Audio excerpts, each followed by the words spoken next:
विश्वेश्वर प्रसाद कोइरालाको कथा चन्द्रबदन। उनका प्रथम चरणका 4वटा कथाहरू चन्द्रबदन 1992, बिहा 1995, शत्रु 1995 र सिपाही 1995 रहेका छन्।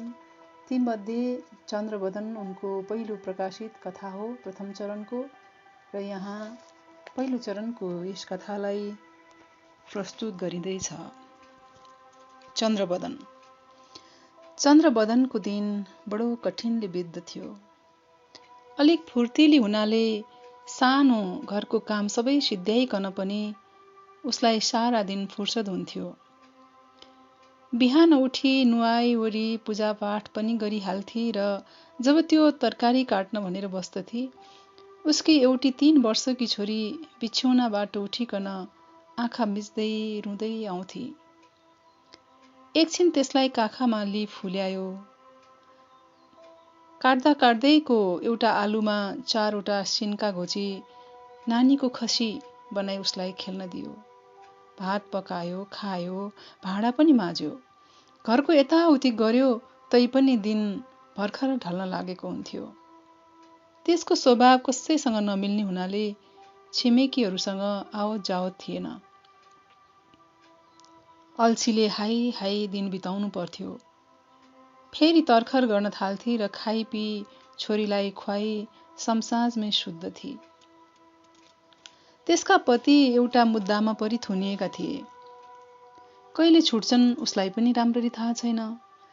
काम गर्दा, भाँडा मलिकन घोप्ट्याएर राख्दा, कोठामा कुचो लाउँदा, कस्ती फोरी भनी छोरीलाई गाली गर्दै कटकटिएको नाक धोइदिँदा कहिले कहिले झ्यालखानमा परेको पतिलाई सम्झन्थी। तर दिनभरि पट्टाइ लागेर बस्दा कहिले पनि उसलाई सम्झन्नथी। त्यस बखतमा केही सम्झिन पनि अल्छी लाग्थ्यो। आफू अहिले 19 वर्षकी भई प्रेम भनेको के हो थाहा पाएकी थिइन। 5 वर्ष पहिले बिहा भएपछि फेरि जीवनमा रहरलाग्दो कुरा भएन। सारा दिन एकनाससँग गइरहेछ। बिहा भएको 2 वर्षपछि छोरी पाई। छोरी पाएको दिन ऊ हाँसी थी, तर छोरी किन हो किन छोरी भन्नासाथ अरूको मन अलिक अमिलो भयो। फेरि अल्छीलाग्दो दिन सुरु भयो। 1 वर्ष पहिले उसको पतिलाई अड्डामा पक्री लगेर झ्यालखानामा हालिदिए। माइत जाओस् भने माइतमा कोही छैनन्। त्यसो त दाजु भाउजू छन्, बहिनी छ, तर माइतीले चाख नमाने के जानु। एक दिन चाँडै काम सिद्ध्याइछ क्यारे, खाइपी सारा काम गरी त्यो पतिले बनारसबाट लिएर आएको घडीमा हेर्दा भर्खर 9 बजेको रहेछ। कसरी दिन काट्नु। वैशाखको महिना झन् लामो दिन हुने। दक्षिणतिरको बारदलीमा बसी सोच्न थाली। जाडाको महिना नै असल, कति चाँडो दिन जान्छ। गर्मी कहिले जान्छ नि। अलिक टाढा त्यसकी छोरी एउटा सानो कमिलासँग खेलिरहेकी थिए। कहिले बाटो थुनिदिन्थी, कहिले समात्दथी, कहिले छोडिदिन्थी। नजिकैको रुखको पात अलिअलि हल्लिरहेको थियो। चन्द्रबदन अल्छी मानी मानी पित्तलको एउटा कटौरीमा खररटन खररटन बत्ती काटिरहेकी थिए। बीचबीचमा काठको सानो बुट्टामा खरानी औँलोमा घस्दथी। सोच्दै थिए, कहिले जाडो आउँछ। किन ईश्वरले यस्तो लामो दिन बनाएको। गर्मी सिद्धिन त अझै 3 महिना छ। त्यसै बखतमा अगाडिको घरको बारदलीमा जुल्फी पालेको एउटा मान्छे 25 वर्षको हुँदो हो आयो। चन्द्रबदनले थाहा पाई, कोही नयाँ मान्छे आएछ। पहिले त्यो मान्छे कहिले पनि देखिएको थिएन। त्यसलाई देख्नासाथ चन्द्रबदनले कपालमा लुगा हाली आँखा तल गरी बत्ती काट्न थाली। फेरि यसो हेर्दा त्यो मान्छे त्यही आफ्नो छातीलाई बारदलीबाट बाहिर झिकी यतैतिर हेरिरहेको थियो। त्यो काट्दै सोच्न थाली, त्यो निश्चय नै खराब मान्छे हो, बदमास मान्छे। त्यस्तै त्यसले चिपिचल्ल पारेको जुल्फी राख्छन् र। फेरि हेर न, न्युरी न्युरी। चन्द्रबदन त्यसलाई हेर्दथी, यतै हेरिरहेछ। चन्द्रबदनलाई आजकलका त्यस्ता गुण्डा देखि रिस उठ्थ्यो। काट्दै छोडी, अरे के गरेको पशु भन्दै छोरीलाई तान्दै कोठाभित्र लगी। कति चाँडै लुगा मैल्याउँछेस्, जानुपर्छ नि धुलामा भन्दै छोरीको लुगा फेरिदिन थाली। चन्द्रबदन शीतल पाटीमा लडिकन दक्षिणतिर हेर्दै सोच्न थाली, बाहिर बार्दलीबाट कतुवा ल्याउनु बिर्सिछ, नत्र यहीँ बसी बत्ती काट्ने थिए। अहिले आउँ भने त्यो मान्छे हुँदै होला। बीम दलिनको कुनामा एउटा बुढो माकुरो अचल भई बसिरहेको थियो। यताउति माकुराका जाला पनि थिए। यसलाई साफ गर्नुपर्ने रहेछ। तर अहिले त जागरै छैन। एउटा भँवरो भुँ भुँ गर्दै कहिले कोठाभित्र आउँथ्यो, फेरि बाहिर जान्थ्यो। चन्द्रबदन सोच्न थाली। अलिअलि निद्रा पनि लाग्न लागेको थियो। म एक्लै छु, धुला कहिले छुट्ने हुन्? अहिले कोही मान्छे त्यही जुल्फीवाला आएर के गर्ने थिए, कहाँ भाग्ने थिए? डरको अलिअलि अनुभव गर्दै त्यो निदाइछ। अर्को दिन ठिक उही समयमा जुल्फीवाला उस्तै गरी हेर्न थाल्यो। कस्तो असभ्य मान्छे रहेछ। थाहा पाई म स्वास्नी मान्छे छु, एक्लै छु भनी यता हेर्छ। हेर न, त्यसै ठिङ्ग उभिरहेछ। आज पनि बार्दलीमा बस्न पाइन। कोठामा आई पश्चिमतिरको झ्यालबाट तातो बतास पसिरहेको थियो। झ्याललाई थुनी। कोठा अलिक अँध्यारो थियो। किन मान्छे त्यस्ता हुन्छन्? त्यसले बिहा गरेकै होला। त्यसकी म जस्तै दुलै पनि होली। एकचोटि आफ्नो शरीरलाई हेरिकन म त्यसकी स्वास्नी भएकी भए, ओहो कस्तो पाप चिताएँ। चन्द्रबदनले माकुराको जालो देखेर कोठा साफ गर्नुपर्ने सम्झी। दक्षिणतिरको शीतल बतास अब उसले छोड्नु पर्यो। त्यस जुल्फीवालाले गर्दा। भोलिपल्ट एउटा हातमा गलैँचा लिएर अर्कोले छोरीलाई डोर्याउँदै बार्दलीतिर जाँदा त्यो मान्छेलाई त्यहीँ देखी। रिसले गोडा थच्चार्दै फनक्क फर्की, मान्छेलाई अर्काको सुविधाको पनि त विचार राख्नुपर्छ। दिनभरि काम नपाएको त्यो मान्छे जहिले पनि त्यहीँ उभिरहन्छ।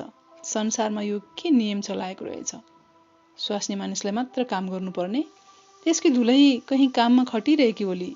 यो चाहिने अर्काकी स्वास्नी मान्छेलाई घुर्न दिनभरि फुर्सद पाउँछ। लोग्ने मान्छेको जातै यस्तै हो। उसलाई सोच्दा सोच्दै सारा पुरुष जातिदेखि रिस उठ्न थाल्यो।